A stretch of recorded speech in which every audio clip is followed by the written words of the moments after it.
Hello दोस्तों, नमस्कार। स्वागत है आप सबका हमारे एक नए वीडियो में।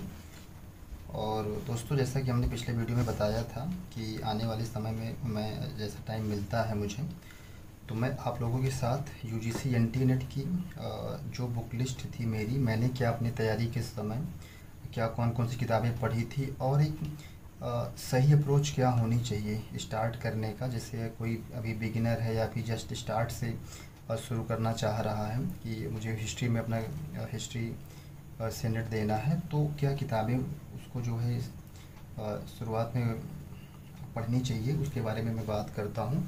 और स्टार्ट से मैं बात करता हूँ कि शुरू में हमारी क्या रणनीति होनी चाहिए, जिससे हमें, क्योंकि देखिए आप बहुत ऐसा जो है एक भ्रम बना हुआ है, या ऐसा जो है कि आपको इतिहास से अगर नेट क्लियर करना है या तो आपको बहुत मोटी मोटी किताबें ही पढ़नी पड़ेंगी।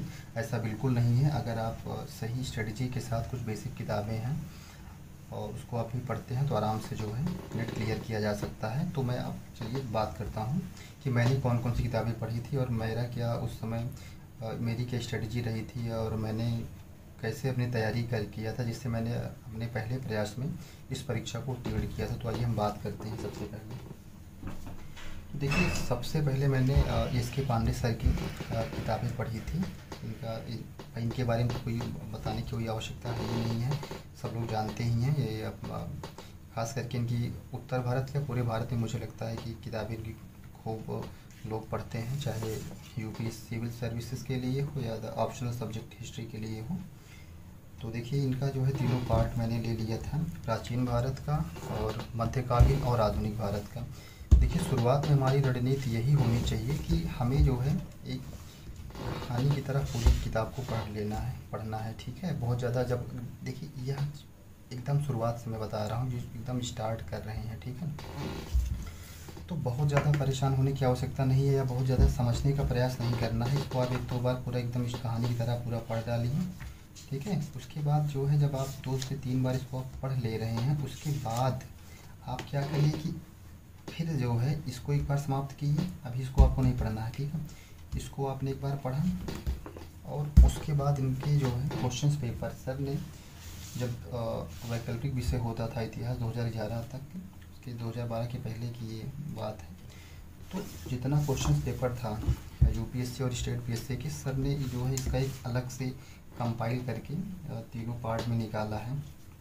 प्राचीन, मध्यकालीन और आधुनिक का अलग अलग निकाला है। तो मैंने क्या किया था कि मैंने जैसे एक बार प्राचीन पढ़ लिया, तो प्राचीन पढ़ने के बाद आपने एक बार किताब ख़त्म करी है, ठीक।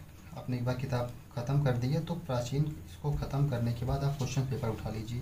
उसके बाद आप क्वेश्चन पेपर पूरा जो है सॉल्व कर डालिए, ठीक है। जब एक बार आप किताब पढ़ते हैं, किताब से आपकी पूरे जो नॉलेज गेन हो जाती है, ठीक है। जब क्वेश्चन पेपर आप करते हैं तब यहाँ से कॉन्सेप्ट आपकी क्लियर होते चले जाएंगे, ठीक है। यही कार्यक्रम आपको, यही प्रक्रिया आपको 2 से 3 बार, 4 बार करना है, 5 बार करना है, ठीक है। जितनी ज़्यादा से ज़्यादा बार आपकी हो सके। देखिए, एक चीज़ यहाँ विशेष रूप से ध्यान देने की आवश्यकता है कि हमें अपने रिसोर्सेज को बहुत कंसाइज करना है, ठीक है, क्योंकि मार्केट में बहुत सारे मैटर उपलब्ध हैं। और मैं ये भी नहीं कह रहा हूँ कि केवल आपको यही किताबें पढ़नी है, यही किताबें केवल यही किताबों को पढ़ने से ही आपका नेट क्लियर होगा। अगर आपके पास और स्टडी मटेरियल है, आप या अगर और आपने किताबें हैं आपके पास, या और आपने किताबें पढ़ी हुई हैं, तो आराम से वहाँ से भी नियम वही, हर जगह हर रूल वही लगेगा कि आप अपनी रिसोर्सेज को सीमित रखें और उसी को कई बार पढ़ने का प्रयास करें, ठीक है। तो मैंने क्या किया था, मैं उस चीज़ को आपको बता रहा हूँ, ठीक है। उसके बाद जो है इसको कई बार आप 4 से 5 बार इसको पूरा आप सॉल्व कर डालिए। और देखिए, सबसे बड़ी चीज़ ये होती है कि यार इतिहास अब सर की जो किताब है, इसके पांडे सर की, इन्होंने इतने जो है बेसिक से स्टार्ट करा है कि अभी कोई भी, जैसे जिसका कोई बैकग्राउंड नहीं है, जैसे मैंने हिस्ट्री ग्रेजुएशन में नहीं पढ़ा था, पीजी मैंने प्राइवेट करा था, ठीक है। तो दूर दूर तक मेरा इससे कोई लेना देना नहीं था। लेकिन बस वही है कि आप जब आप सही मार्गदर्शन में कोई काम करते हैं और सही किताबों का आप चयन करते हैं, तो काफ़ी चीज़ें आसान हो जाती हैं। और मेरे साथ सबसे बढ़िया चीज़ ये थी, भैया थे साथ में, एक प्रमोद भैया के साथ हम रहते थे, और साथ में तो हम लोग अक्सर खाना बनाने के बाद या शाम को टहलते थे, रोज बाहर निकलते, तो हम लोग अक्सर जो है डिस्कशन करते थे। और सबसे बड़ी चीज़ है कि आप एक ग्रुप बनाइए जहाँ आपका थोड़ा सा डिस्कशन होता रहे, ठीक है। तो उनसे मुझे काफ़ी हेल्प मिली और भैया थे, तो उनसे काफ़ी जो है एक सही मार्गदर्शन में तैयारी करने का जो है उनका जो अनुभव था उसको वो मुझे काम आया।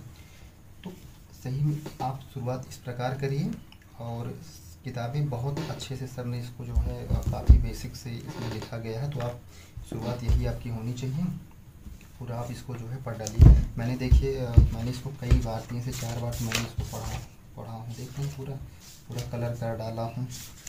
ठीक है, आप एक बार पढ़िए तो उसको आप जो है नंबरिंग करते चलिए, जो है जिससे आपको आगे फिर से रिवीजन करने में आसानी हो, या आपको पता चल जाए कि हमने इसके पहले कब पढ़ी थी या फिर से पढ़ रहे हैं। और सबसे अच्छी चीज़ इसकी है कि इसके जो है चैप्टर के अंत में जो क्वेश्चन पेपर दिया गया है उसको आप पूरा सॉल्व कर लीजिए। वहाँ से भी काफ़ी, कोई भी सब्जेक्ट बहुत टफ और बहुत आसान नहीं होता है, इसको हम बनाते हैं। ठीक है, हम उसको आसान और टफ बनाते हैं। अगर आप उसमें रुचि लेके पढ़ रहे हैं, अगर उसमें आप जो है रुचि पर इंटरेस्ट आपका डेवलप हो गया तो चीज़ें बहुत आसान हो जाएंगी। और वास्तव में इतिहास तो मुझे लगता है यार इससे रोचक विषय कुछ हो ही नहीं सकता है। ठीक है, तो यही जो है आपकी यही रणनीति होनी चाहिए। और क्वेश्चन पेपर देखो तीनों पार्ट इनका है। ठीक है, तीनों पार्ट आया है। मुझे लगता है कि यार 900 रुपये का ये तीनों पार्ट था, मुझे जहाँ तक याद आ रहा है। मैंने तो इसको जो है कब लिया था, मैंने इसको 2-3 साल पहले लिया था। लेकिन इसको आप वही कि कई बार पढ़ने का प्रयास करिए, इसको पूरा 3 से 4 बार यही प्रक्रिया आप करिए। पहले एक बार किताब ख़त्म करिए, उसके बाद क्वेश्चन पेपर, किताब क्वेश्चन पेपर। जब आप 4 से 5 बार इसको कर लेंगे ना, तब आप देखेंगे कि आपकी हिस्ट्री पर अच्छी खासी पकड़ हो जाएगी। ठीक है, उसके बाद जब आप एग्ज़ाम नज़दीक आ जाए नेट का, तो आप ले लीजिए एक AGP पब्लिकेशन की आती है, पूरा जो है जितने नेट के प्रीवियस ईयर क्वेश्चन पेपर हुए हैं उसका जो है ये अच्छा से जो है सॉल्व है ये। तो या इसको आप देखिए, उसको आप बंद करिए, इसको आप कई बार सॉल्व कर डालिए। इसमें जो है ये पूरा जो दिया गया है कब का पेपर हुआ है उसका पेपर पूरा लगा है, तो इसको आप 3 से 4 बार 5 बार पढ़ डालिए। ठीक है, और देखिए सबसे वही हम इस चीज़ को बार बार कहेंगे कि एक बार पढ़ने से किताबें ये कभी मत सोचे कि हम एक बार पढ़ लिए तो हो गया। उसको 4 से 5 बार 6 बार 7 बार जितना ज़्यादा से ज़्यादा हो सके उतनी बार पढ़ने का प्रयास करिए। ठीक है, और आने वाले समय में मैं जैसे मुझे टाइम मिलता है तो मैं प्रयास करूँगा कि हिस्ट्री के बारे में, क्योंकि मेरा भी हिस्ट्री सब्जेक्ट है, तो जो सही स्ट्रेटजी क्या होनी चाहिए, शुरुआत क्या करनी चाहिए, कैसे क्या है, तो उसके बारे में मैं बीच बीच में बात करता रहूँगा। क्यों? ठीक है, और कहीं भी अगर कोई भी डाउट होता है, कहीं कोई जानकारी अगर आपको लगता है कि यहाँ क्या है कैसे है, तो आप बेझिझक मुझे मैं कमेंट कर सकते हैं। मैं कोशिश करूँगा कि आपकी रिप्लाई जल्दी ही करूँ, और मैं अपना टेलीग्राम का लिंक भी दे दूँगा, तो आप वहाँ से भी अपनी कोई भी क्वेरी हो तो आप मुझे वहाँ कांटेक्ट कर सकते हैं। होना चाहिए एक बार कर डालेंगे, और फिर मॉक टेस्ट, फिर आप क्वेश्चन पेपर देखिए यार, ज़्यादा से ज़्यादा क्वेश्चन पेपर हमको ज़्यादा से ज़्यादा सॉल्व करने की आवश्यकता है। ठीक है, ज़्यादा से ज़्यादा हमें क्वेश्चन पेपर खूब सॉल्व करना है, और तभी चीज़ें थोड़ा सा आसान हो पाती हैं। ठीक है, तो ये मेरा किताबें रहीं। ठीक है, तो चलिए जैसे भी होता है आप लोग अपने कमेंट ज़रूर करिएगा। अगर आपको वीडियो हेल्पफुल लगता है तो चैनल को ज़रूर सब्सक्राइब